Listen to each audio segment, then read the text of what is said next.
Global skill development mission में आपका स्वागत है।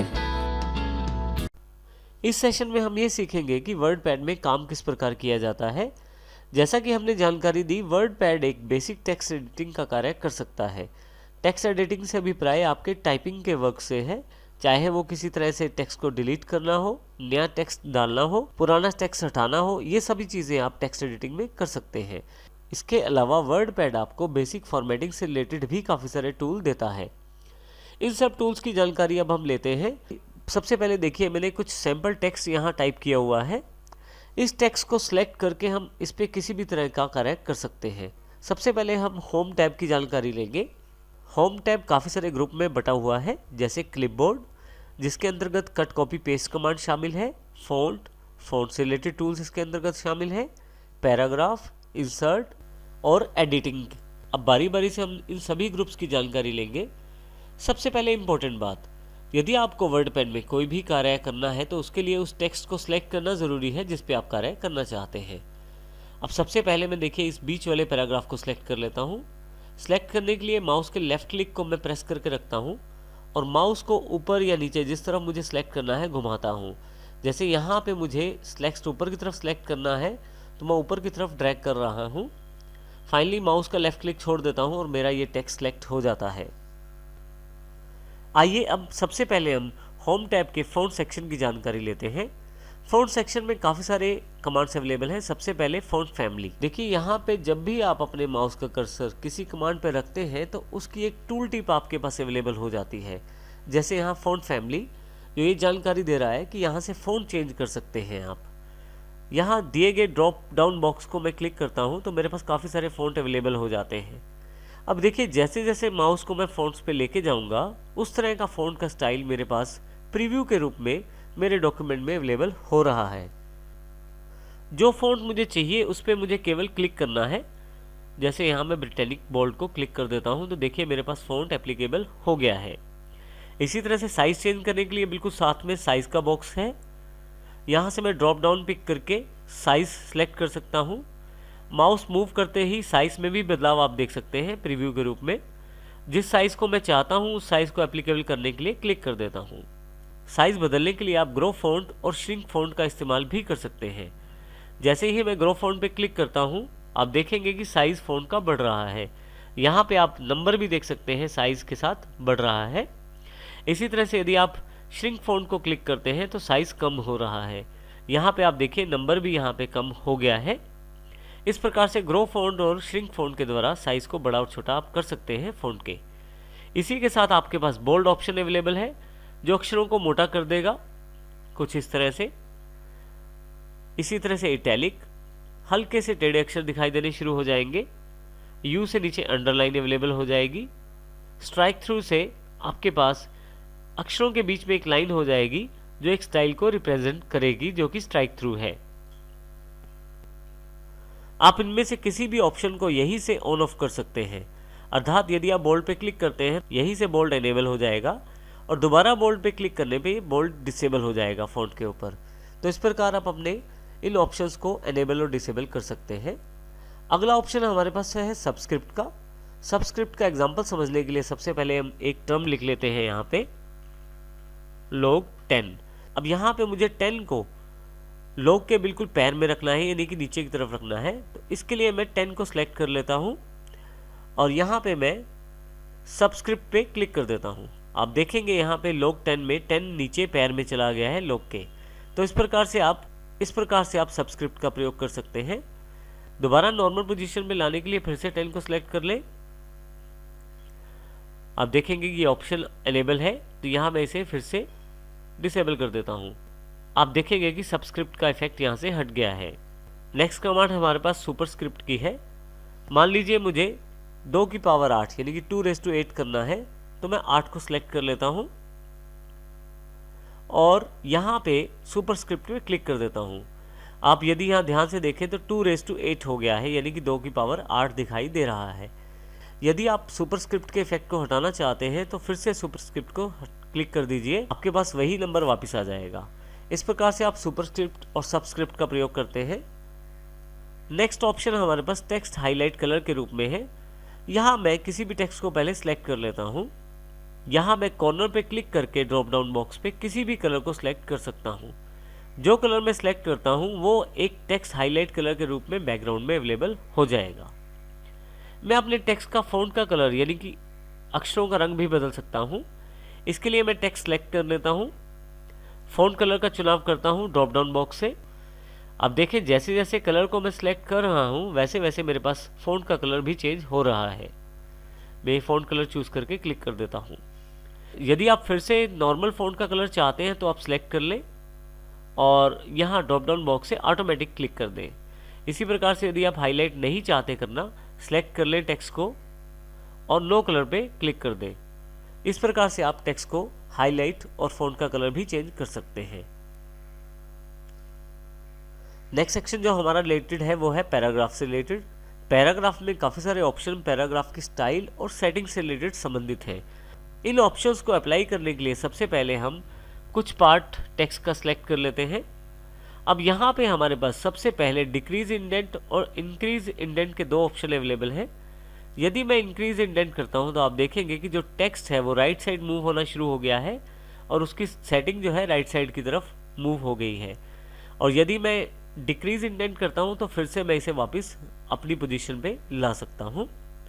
तो इंक्रीज इंडेंट और डिक्रीज इंडेंट का प्रयोग करके आप टेक्स्ट को राइट या लेफ्ट में मूव कर सकते हैं। नेक्स्ट हमारे पास अवेलेबल है लिस्टिंग। यदि मैं यहाँ क्लिक करूँ तो मेरे पास लिस्टिंग अवेलेबल हो जाएगी। यदि आप ध्यान दें तो यहाँ जो टेक्स्ट सिलेक्टेड है उसके आगे डॉट्स अवेलेबल हो गए हैं। और यहाँ यदि मैं कॉर्नर के ड्रॉप डाउन बॉक्स पे क्लिक करूँ तो मैं नंबर लिस्टिंग भी ले सकता हूँ, कैरेक्टर लिस्टिंग भी ले सकता हूँ और डॉटेड लिस्टिंग भी ले सकता हूँ। यदि मैं लिस्टिंग नहीं लेना चाहता तो यहाँ मैं नन करके उसे हटा भी सकता हूँ। नेक्स्ट ऑप्शन हमारे पास लाइन स्पेसिंग से रिलेटेड है। मैं लाइन स्पेसिंग पे क्लिक करता हूँ और यहाँ से जिस तरह की लाइन स्पेसिंग चाहिए उस पर क्लिक कर देता हूँ। जैसे मैं लाइन स्पेसिंग 2 कर देता हूँ तो आप देखेंगे जो टेक्स्ट सिलेक्टेड था उसके बीच का स्पेस बढ़ गया है। यदि मैं इसको फिर से वापस 1 पे लाना चाहता हूँ तो 1 क्लिक कर दूंगा। जिस तरह का मैं लाइन स्पेसिंग चाहता हूँ उस तरह का लाइन स्पेसिंग यहाँ से मैं सिलेक्ट कर सकता हूँ। नेक्स्ट ऑप्शन नीचे की तरफ अलाइनमेंट से रिलेटेड है। जैसे ये लेफ्ट अलाइन है, ये सेंटर और ये राइट। आपका राइट अलाइनमेंट करने पर सारा का सारा टेक्स्ट का झुकाव राइट साइड हो जाता है। सेंटर करने पर सारा का सारा टेक्स्ट सेंटर्ड हो जाता है यानी कि बीच में दिखाई देना शुरू हो जाता है। और लेफ्ट करने पे लेफ्ट पे टेक्स्ट आपका सारा अलाइन हो जाता है। नेक्स्ट अलाइनमेंट जो हमारे पास अवेलेबल है वो है जस्टिफाई। यदि मैं जस्टिफाई को क्लिक करूं तो जस्टिफाई दोनों तरफ से लाइनों को बराबर करने की कोशिश करता है।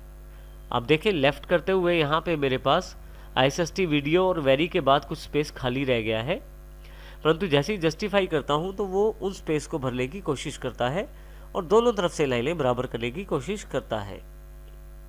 इसी के साथ एक पैराग्राफ डायलॉग बॉक्स भी अवेलेबल है मेरे पास पैराग्राफ के रूप में। मैं कुछ टेक्स्ट की लाइनों को सिलेक्ट कर लेता हूँ और फिर ये पैराग्राफ बॉक्स पे क्लिक करता हूँ।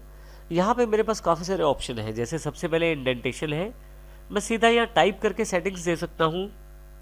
जैसे कि मैं लेफ्ट से 2 पॉइंट की इंडेंटेशन चाहता हूँ, राइट साइड से 1 पॉइंट की, फर्स्ट लाइन की इंडेंटेशन में चाहता हूँ 2 पॉइंट हो और जो स्पेसिंग है वो यहाँ से डिसाइड कर सकता हूँ पैराग्राफ की। तो इस वक्त ये जो सेटिंग्स हैं जो मेरे पास टेक्स्ट सिलेक्टेड है इस पे अप्लाई होंगी। इसके अतिरिक्त मैं अलाइनमेंट भी डिसाइड कर सकता हूँ, लेफ्ट राइट या जस्टिफाइड। मैं यहाँ लेफ्ट सेलेक्ट कर लेता हूँ। फाइनली मैं इसे ओके कर देता हूँ। तो जैसा मैंने पैराग्राफ का सेटिंग किया है बिल्कुल वैसी ही सेटिंग मेरे पास अवेलेबल हो गई है। इस प्रकार आप पैराग्राफ से टाइप करके सेटिंग्स को चेंज कर सकते हैं। मैं यहाँ Ctrl Z कर देता हूँ। Ctrl Z से आप अंडू करके सारी सेटिंग्स वापस ला सकते हैं। Ctrl Z के लिए आप Ctrl+Z की शॉर्टकट की का प्रयोग कर सकते हैं और यदि आप यहाँ चाहें तो ऊपर से भी अंडू का बटन आपके पास अवेलेबल है क्विक एक्सेस टूल बार पे। अंडू करते हुए आप स्टेप बैक कर सकते हैं हर एक चीज़ को। आपके पास साथ वाला बटन रीडू का है। यदि आप इसे क्लिक करें तो फिर आप उन्हीं ऑप्शंस को दोबारा अप्लाई कर सकते हैं। इसका अर्थ ये हुआ कि रीडू से आपकी कमांड्स फिर से आगे चली जाएंगी और अंडू से सारी कमांड्स फिर से वापस आ जाएंगी। शॉर्टकट के रूप में यदि आप अंडू का प्रयोग करें तो Ctrl Z है और रीडू का प्रयोग करें तो Ctrl Y है। नेक्स्ट ग्रुप जो हमारे पास अवेलेबल है वो है इंसर्ट के रूप में। इंसर्ट में हम काफ़ी सारी चीज़ें इंसर्ट कर सकते हैं अपने डॉक्यूमेंट में, जैसे पिक्चर, पेंट ड्राइंग का ऑब्जेक्ट, डेट टाइम या कोई किसी और सॉफ्टवेयर का ऑब्जेक्ट। सबसे पहले हम देखेंगे कि पिक्चर को किस प्रकार से इंसर्ट कर सकते हैं।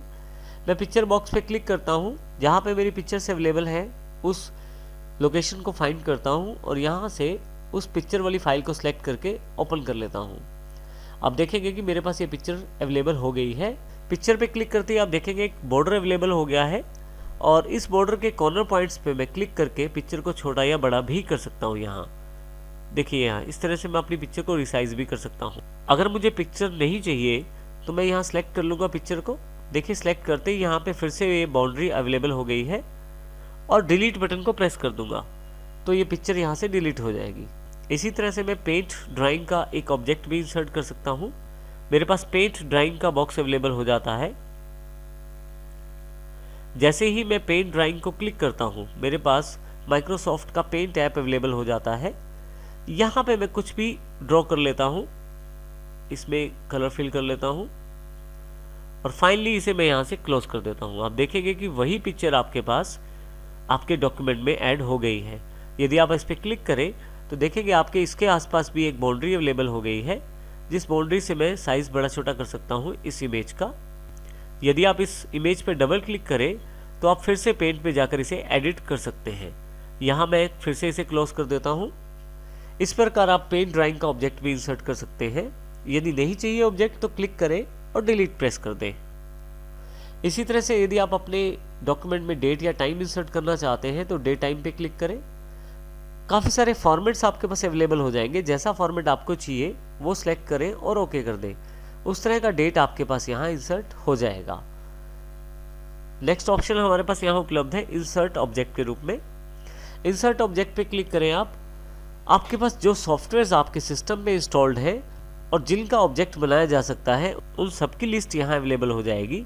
जैसे यहाँ एक्सेल, पावर पॉइंट, वर्ड इत्यादि सॉफ्टवेयर्स की लिस्ट अवेलेबल है। मैं यहाँ एक्सेल शीट डालना चाहता हूँ अपने वर्ड पैड में, तो मैं एक्सेल वर्कशीट क्लिक कर लेता हूँ और ओके कर देता हूँ। जैसे ही ओके करता हूँ, देखिए मेरे पास यहाँ पे माइक्रोसॉफ्ट का एक्सेल सॉफ्टवेयर अवेलेबल हो गया है। इस एक्सेल में मैं कुछ भी एक छोटा सा टेबल बना लेता हूँ।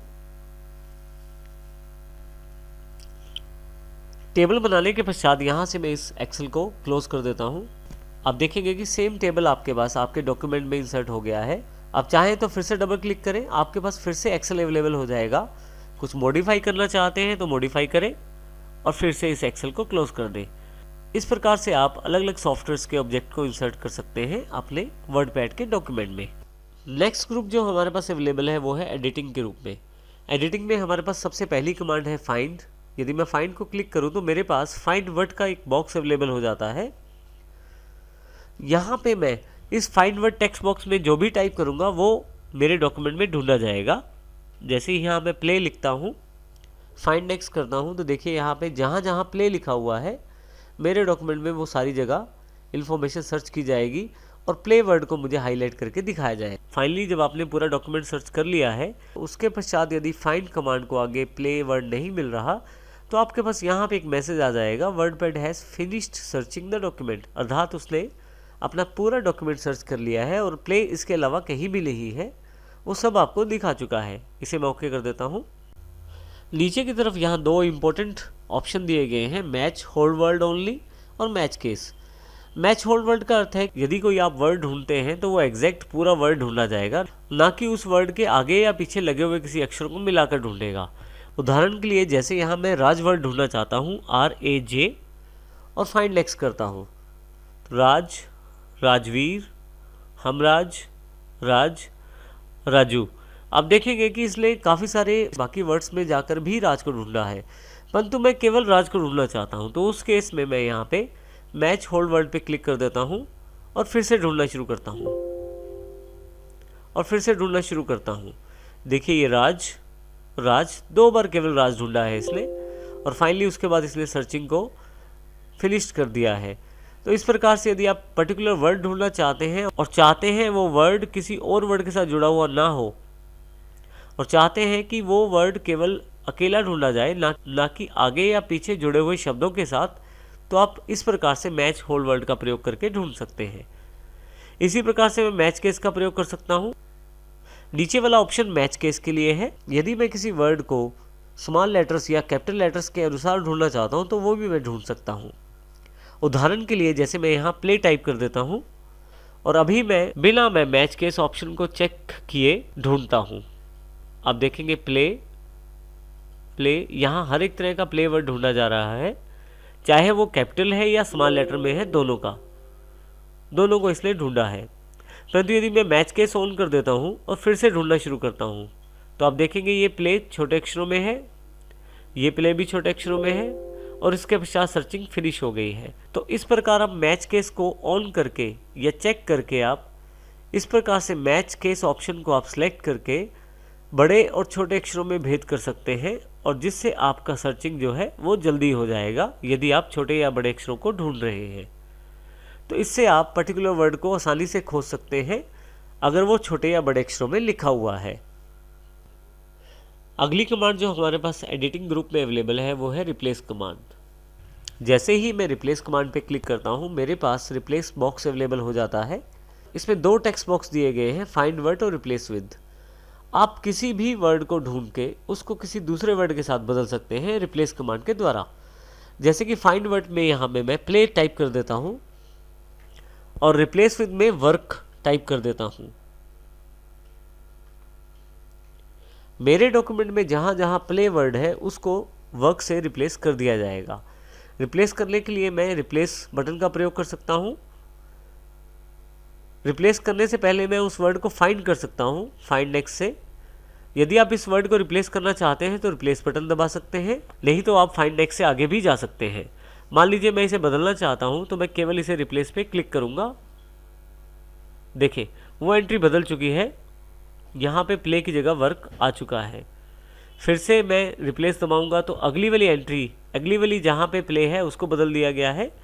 इस प्रकार से मैं रिप्लेस प्रेस करके जहाँ जहाँ भी वर्ड प्ले अवेलेबल है डॉक्यूमेंट में वहाँ पे वर्ड वर्क कर सकता हूँ। यदि मैं यहाँ पे रिप्लेस ऑल क्लिक करता हूँ तो जितनी बार भी मेरे पास यहाँ प्ले वर्ड लिखा हुआ है उन सबको इकट्ठा ही रिप्लेस कर दिया जाएगा वर्क के साथ। यहाँ देखें जैसे सभी को एक साथ वर्क से रिप्लेस कर दिया गया है। और फाइनली मेरे पास मैसेज है कि वर्ड पैड ने सर्चिंग भी फिनिश कर दी है और मेरी रिप्लेसमेंट भी। इसे मैं ओके कर देता हूँ। कैंसिल करके मैं इस बॉक्स को क्लोज भी कर सकता हूँ। नेक्स्ट कमांड जो अवेलेबल है वो है सेलेक्ट ऑल के रूप में। यदि आप पूरे डॉक्यूमेंट को इकट्ठा सेलेक्ट करना चाहते हैं तो आप सेलेक्ट ऑल पे क्लिक कर दीजिए। देखिए ऊपर से लेकर नीचे तक सारा डॉक्यूमेंट सेलेक्ट हो गया है। और यदि मैं यहाँ से बाहर कहीं भी क्लिक करूँ तो फिर से डीसेलेक्ट हो जाएगा पूरा का पूरा डॉक्यूमेंट। सेलेक्ट ऑल से पूरा पेज आप एक साथ सेलेक्ट कर सकते हैं और डीसेलेक्ट करने के लिए बाहर कहीं भी क्लिक करें तो ये डीसेलेक्ट हो जाएगा।